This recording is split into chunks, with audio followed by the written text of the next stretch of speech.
Hello everyone. Today, I'm diving into some exciting educational news that's just been released. The ICSE and ISC exam results for 2024.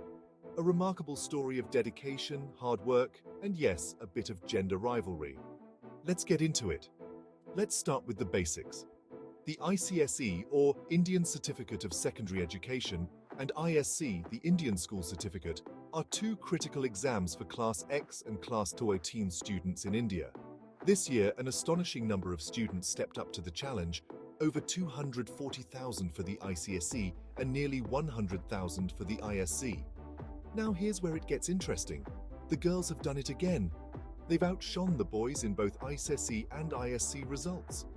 In the ICSE, a whopping 99.65% of the girls passed, compared to 99.31% of the boys, and in ISC, 98.92% of the girls passed, while the boys lagged slightly behind at 97.53%. What does this tell us?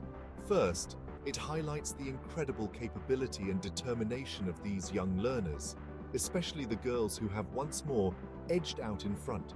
But it also sparks a conversation about educational environments, societal expectations, and how we can continue to support all students to achieve their best.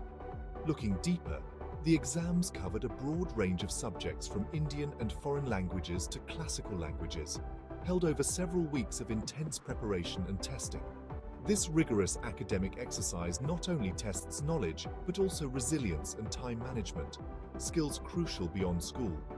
Interestingly, this year's results also point towards a very high success rate overall, with more than 99% of students passing the ICSE and about 98% for the ISC.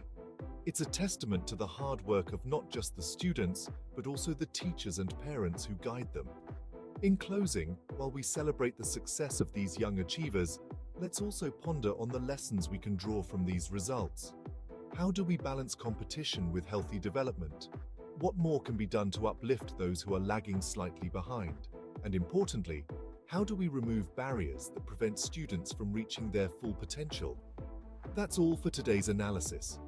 Whether you're an educator, a parent, or a student, let's take these insights and think about how we can all contribute to a more equitable and effective educational landscape. Thanks for tuning in, and keep striving for excellence in all that you do.